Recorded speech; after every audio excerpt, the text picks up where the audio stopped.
High atop a mist-covered hill lived an old painter named Kuro. He had no disciples, sought no fame, yet each morning, awakened by the first call of the crow, he took up a bamboo brush and walked out to gaze at the horizon.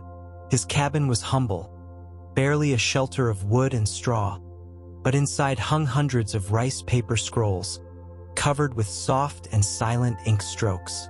No one knew why he only displayed them for a day. Each evening, as nightfall arrived, Kuro would carefully burn every one of his works in a brazier. A young monk from the nearby temple, intrigued by this ritual, decided to visit him. He walked through dew-covered trees, feeling the crunch of leaves beneath his feet, until he reached the painter's hut. There he found Kuro, seated before the dawn, calmly painting on the paper. He asked, "Master Kuro, why do you burn your paintings every night? They are beautiful and unique." Kuro did not look away from the horizon. His brush followed the rhythm of the wind and the whisper of the trees. "Because each sunrise," he replied in a voice that seemed to float, "is a new canvas that fades by nightfall. Why would I cling to yesterday's stroke, when tomorrow will be different?"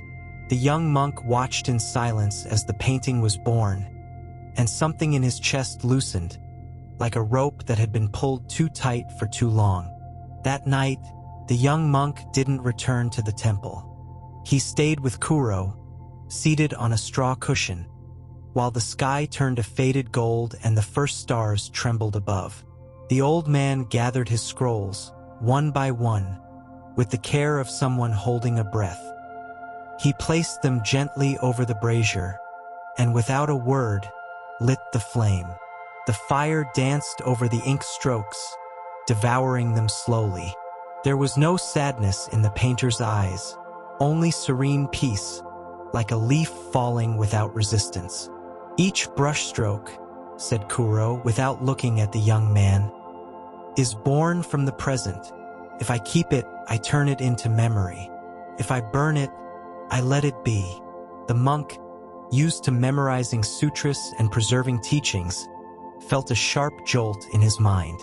What if everything he had learned about detachment was merely a theory never truly lived? That night, he didn't sleep. He stayed awake watching the embers fade, as if not only the old painter's art burned there, but something inside himself too, something finally ready to go.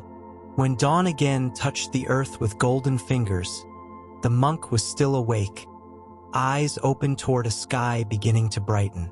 Kuro had already risen. He stood once more before the blank canvas, brush suspended in the air, as if waiting for the day to take its first breath. The young monk approached, still silent. "How do you know what to paint each morning?" he asked softly, afraid to disturb the stillness. Kuro smiled, not looking away from the paper. "I listen." "To whom?" "To what does not speak," he replied. "To the murmur of the wind, the sigh of the sun, the tremble of the leaves. I paint what the day whispers before it knows how to speak." The brush touched the paper in a single fluid line, simple and alive. Then another and another, without thought, without correction.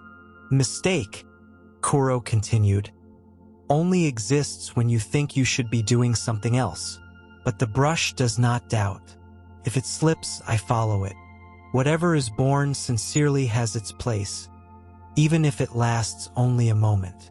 The young monk felt something inside him yield, as if life didn't need to be understood or captured, only accompanied, like a stroke follows the movement of the hand.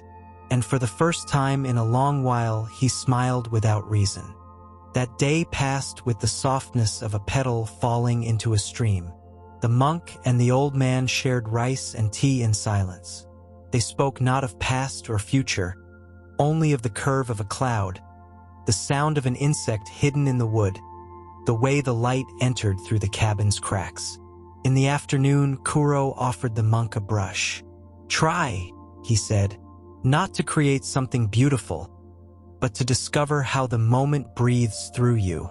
The young man hesitated.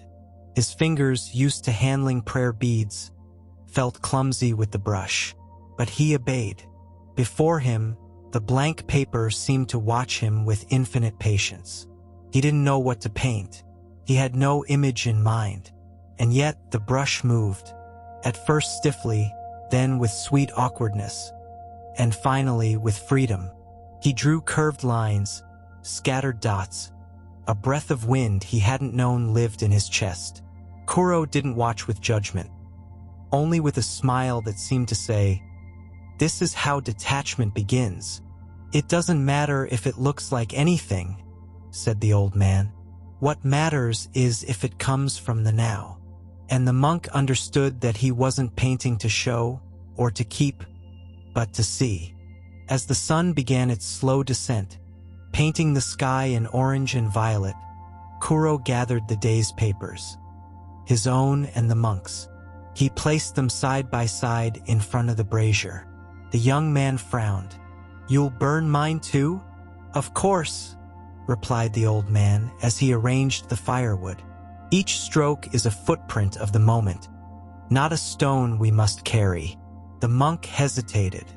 Something inside him wanted to keep that drawing, his first real attempt at releasing thought and following the moment. It was proof, a symbol. How could he let it go so soon? But then he remembered how it felt to paint. The peace, the lightness, the forgetting of self. He understood that what truly mattered was already within him. "All right," he said at last, exhaling deeply. "Burn it." The fire crackled, and within seconds, both papers had turned to ash. The monk felt no sadness. He felt space, as if a clearing had opened in his heart, where once lived the desire to hold on. Kuro nodded as if he already knew. "To burn is not to destroy," he said. "It's to return to the world what only came to visit for a day."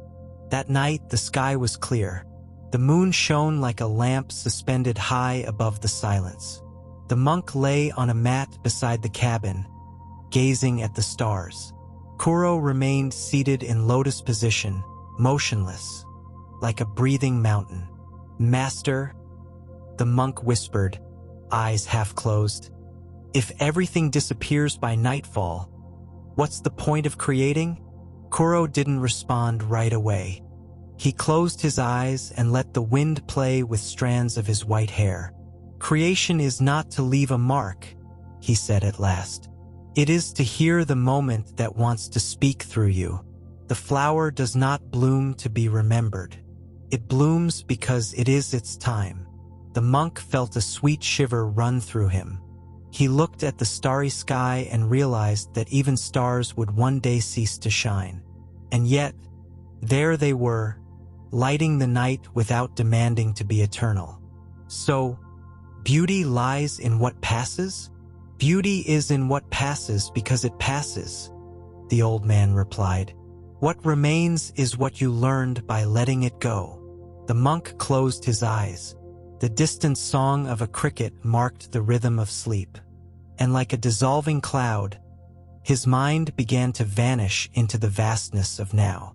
Dawn arrived as it always does, without noise, without permission, without effort. The monk woke with the first ray of sunlight on his face. He had slept deeply, as he hadn't in a long time, not from a tired body, but with a peaceful heart.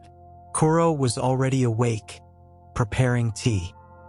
He offered it wordlessly, and the monk received it with both hands, as if it were a sacred gift. The steam rose warm, slow, dancing in spirals that vanished into the cold morning air. "Today you'll paint again," said Kuro, not looking back. The young man nodded. He no longer felt the urge to do it well. He just wanted to be there, brush in hand, letting something deeper than thought guide his strokes.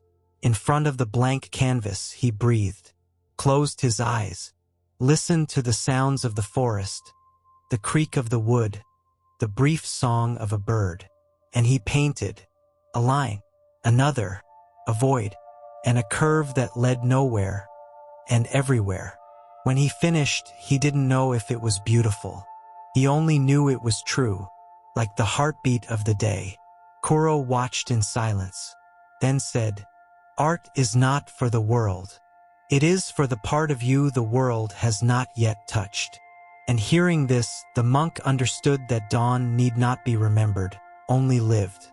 That afternoon, as the sun tilted westward, the monk didn't ask to keep his painting. He gently rolled it and handed it to Kuro, who, without a word, placed it beside his own on the brazier. They sat, facing each other, as the flame began its final dance. The fire whispered, like the wind between the trees. The forms born that morning vanished once more, without resistance, without sorrow, as if they had never existed, or as if they had always been there, in another form, in another time. "Thank you," said the monk, his voice calm, almost as if speaking to the fire. "Thank you," Kuro replied, "for not clinging to what only came to remind you of the now."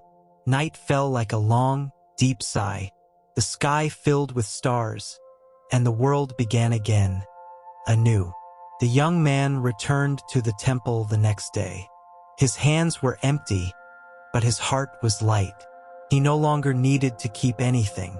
Each sunrise would be, from then on, his new canvas, and each sunset, the lesson that nothing remains, except the peace of one who has learned to let go. And so, beneath the sky's dome, with each day born and gone, he understood that to live was not to accumulate, but to paint with the soul, and then let the wind carry it away, like a stroke that need not stay to have been real.